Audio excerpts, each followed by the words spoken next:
আসসালামু আলাইকুম, ওয়েলকাম করছি রিয়াসাদ আজিম। ভিন্ন ধর্ম মতদর্শী যারা শুনছেন সবার প্রতি আন্তরিক কৃতজ্ঞতা। বাংলাদেশের শেষ 3 বলে প্রয়োজন ছিল জয়ের জন্য 17 রান, 4 বলে প্রয়োজন ছিল 19, একটা ডাবল। বাংলাদেশের শেষ 3 বলে স্ট্রাইকে তাসকিন আহমেদ তৃতীয় বলটায়, মানে শেষের 3 বলের তৃতীয় বলটায় তিনি ছক্কা মারলেন। যারা খেলা দেখছিল টেলিভিশন সেটে, যারা খেলা দেখছিল মাঠে বসে, কিংবা যারা খেলা দেখার বা কমেন্ট্রি বোঝার চেষ্টা করছিল অনলাইনে, তারা আশায় বুক বেঁধেছিলেন যে ছক্কা হবার পর পরের 2 বলে বাংলাদেশ যদি 11 রান করে তাহলে বাংলাদেশ এই ম্যাচটায় অবিশ্বাস্যভাবে জিতে যাবে। আর যদি একটা 4 একটা ছক্কা মারে 10 রান করে তাহলে ম্যাচটা আরো একবার ট্রাই হবে, আর এই টাইটা হবে ওয়ানডের পর টি20-তে। তাসকিন আহমেদ ছক্কা মারলেন, হিট উইকেটে আউট হয়ে গেলেন। বাংলাদেশ দলের আজকের এই ম্যাচ দেখার জন্য শেষ পর্যন্ত দর্শকরা অপেক্ষা করেছে। শেষ পর্যন্ত বাংলাদেশ জিততে পারে কিনা, শেষ পর্যন্ত বাংলাদেশ অসম্ভবকে সম্ভব করতে পারে কিনা, শেষ পর্যন্ত টপ 5 ব্যর্থ হবার পর মিশন ইম্পসিবলে টম ক্রুজের ভূমিকায় কাউকে পাওয়া যায় কিনা, সেই অপেক্ষা নিয়ে টেলিভিশন সেটের সামনে আর মাঠে দর্শকরা অপেক্ষায় ছিলেন। শেষ পর্যন্ত সেই অপেক্ষার পালা শেষ হয়েছে ওই তাসকিন যখন হিট উইকেটে আউট হয়ে গেলেন।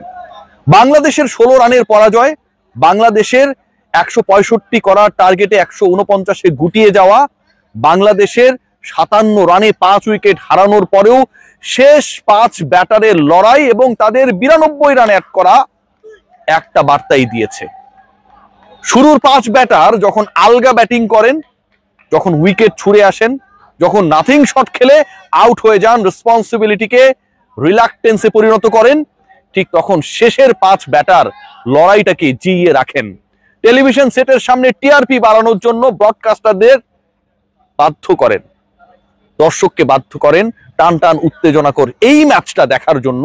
কখনো নাসুম আহমেদ, কখনো তানজিম সাকিব, কখনো তাসকিন আহমেদ কিংবা রিশাদ হোসেনরা। বাংলাদেশ শেষ পর্যন্ত পরাজিত হয় নাকি ওই টপ 5 ব্যাটার যারা নিজেদের উইকেট ছুড়ে এসেছেন, যারা আলগা ব্যাটিং করেছেন, যারা পাওয়ার প্লেতে 4 উইকেট আউট হয়ে যাবার পর বাংলাদেশের সেই আশার প্রদীপটাকে অলমোস্ট নিভিয়ে দিয়েছিলেন, তাদেরকে লজ্জা দেয়। মোহাম্মদ সালাউদ্দিন ব্যাটিং কোচের ভূমিকায়, তার এই দায়িত্ব নেবার পর, ব্যাটিং কোচের ভূমিকায় তিনি অবতীর্ণ হবার পর দলের ব্যাটারদের যে জঘন্য পারফরম্যান্স, দলের ব্যাটারদের যে দায়িত্ব নিতে পারার ব্যর্থতা, আর একই সাথে যখন কখনো নাসুম, কখনো রিশাদ, কখনো তানজিম সাকিবরা 150-200 স্ট্রাইক রেটে ব্যাট করে এই দলটার অন্য ব্যাটারদের যারা স্বীকৃত লজ্জা দেন, ঠিক তখন বলতে ইচ্ছা করে এদেরকেই বরং ব্যাটিং কোচ বানিয়ে দেন, এটাই বেটার। আজকের এই ম্যাচটায় বাংলাদেশ আক্ষেপ জাগিয়েছে। আজকের এই ম্যাচটায় বাংলাদেশি ব্যাটাররা, ধরুন শামীম হোসেন পাটোয়ারি যেভাবে আউট হলেন, যে শটটা খেলে আউট হলেন, স্ট্যাম্পের বল কি করতে চাইলেন কেউ বুঝে উঠতে পারলো না। ক্যাপ্টেন লিটন কুমার দাস যেভাবে আলগা ক্যাচ আকিল হোসেনকে দিয়ে দিলেন, যেভাবে সাইব আউট হয়ে গেলেন, তাকে পুরো ট্র্যাপ করে ঠিক যেই জায়গায় ফিল্ডার রাখা হয়েছে সেখানটাই বল তুলে মারলেন। তাওহিদ হৃদয় যখন আরো একবার ব্যর্থ হলেন, ঠিক তখন 77 রানে 6 উইকেট নেই, ঠিক তখন 7ম উইকেটে নাসুম আহমেদ, 7ম উইকেটে নাসুম আহমেদ আর তানজিম সাকিব মিলে 40 রানে পার্টনারশিপ করেন 23 বলে। বাংলাদেশের ওই নিভে যাওয়া প্রদীপটা আবারও জ্বলে ওঠার চেষ্টা করে ঠিক তখন থেকে। খেয়াল করে দেখবেন যখন তানজিম সাকিব একটা ছক্কা মারার পর টানা 2টা 4 মারলেন এবং দ্বিতীয় 4টা এমন স্টাইলে মারলেন যেন এটা একটা কোপা শামসু শট। যারা খেলা দেখেছেন, যারা ওই ফুলটস বলটা অফ সাইডে কিভাবে তানজিম সাকিব খেললেন সেই মুহূর্তটা দেখেছেন, তারা বলতে বাধ্য হয়েছেন যে বাকি ব্যাটাররা যারা স্বীকৃত, তারা পারলে সাকিবের কাছ থেকে ব্যাটিংটা শিখে নিক। এই বাংলাদেশ শেষ পর্যন্ত জিততে পারে নাই। এই বাংলাদেশ জিততে না পারার ব্যর্থতা, ওই শেষ মুহূর্তে প্রথম 15 ওভারে বাংলাদেশের প্রতিপক্ষ যখন 101-এর বেশি তুলতে পারে না, শেষের 5 ওভারে যখন তারা 63 অ্যাড করে ফেলে, বাংলাদেশ যখন অ্যালাউ করে, বাংলাদেশের বোলিং ডিপার্টমেন্ট যখন ফেইল করে ওই জায়গাটায়, যখন শেষ ওভারে 22 রান বাংলাদেশ দিয়ে ফেলে, যখন শেষ 2 ওভারে 36 রান দিয়ে ফেলে, শেষের 3 ওভারে যখন 51 রান তোলে প্রতিপক্ষ, ঠিক তখন ওই জয়ের সমীকরণটা থেকে বাংলাদেশ অনেক দূরে চলে যায়। আজকে ওয়েস্ট ইন্ডিজ যেভাবে ব্যাট করছিল, উইকেট থাকার পরও যেভাবে স্ট্রাগল করছিল, যেভাবে নাসুম আহমেদরা বোলিং করছিলেন, চিন্তা করতে পারেন যে একটা ম্যাচে প্রায় 170-এর কাছাকাছি স্কোর দাঁড় হয়েছে, নাসুম তার 4 ওভারে স্পেলে দিয়েছেন মাত্র 15 রান।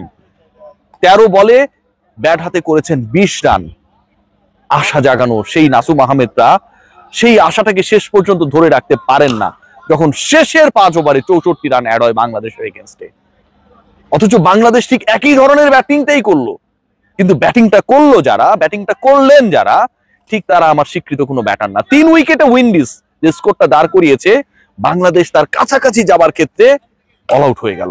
বাংলাদেশ তার কাছাকাছি যাবার ক্ষেত্রে শেষ ওভারে 17 রানের ইকুয়েশন যখন মেলানোর দ্বার প্রান্তে, ঠিক তখন বাংলাদেশ এমন একটা অবস্থায় যখন তাদের হাতে মাত্র একটা উইকেট। এই পরাজয়ের দায়টা আসলে কার?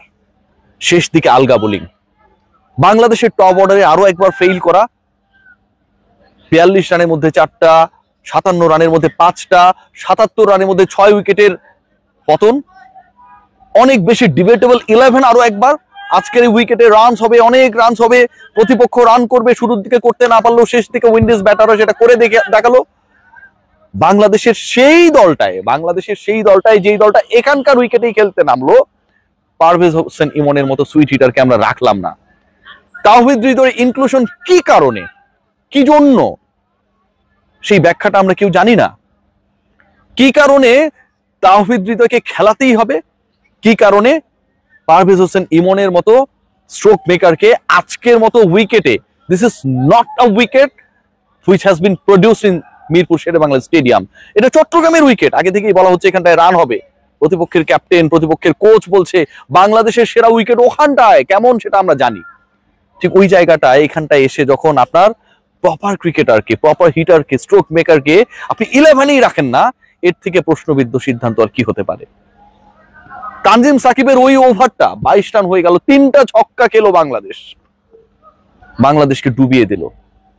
লিটন কুমার দাস যখন পার্টনারশিপ করার সময় এসেছে, তখন সে আলগা শটটা খেললেন। একমাত্র তামিম যেই শট খেলেছিলেন এবং যে অতি মানবীয় ক্যাচ নিয়ে তাকে ফেরানো হলো, রোমারিও শেফার্ড যে ক্যাচটা নিলেন, ওটা ছাড়া বাংলাদেশের প্রত্যেকটা উইকেট, ব্যাটিং ডিপার্টমেন্টের যে 6 জন ব্যাট করেন তার 5টা উইকেট জাস্ট মিলিয়ে দেয়া।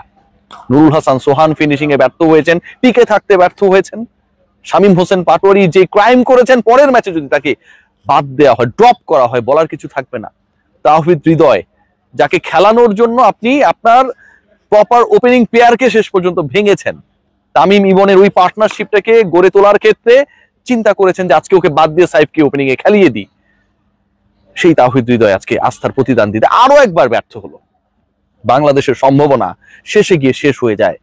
আজকে যে সম্ভাবনা জেগেছিল, শেষ পর্যন্ত বোলাররা যে লড়াইটা করলেন, শেষ পর্যন্ত নাসুম, শেষ পর্যন্ত তানজিম সাকিব, রিশাদ হোসেন, তাসকিন আহমেদ, মুস্তাফিজুর রহমান, এই 5 জন ব্যাটার যেভাবে ব্যাট করে বাংলাদেশের ইনিংসে শেষের 5 জন 92 রান অ্যাড করলেন, এটা কি বাংলাদেশের উপরের ব্যাটারদের লজ্জা দেয়?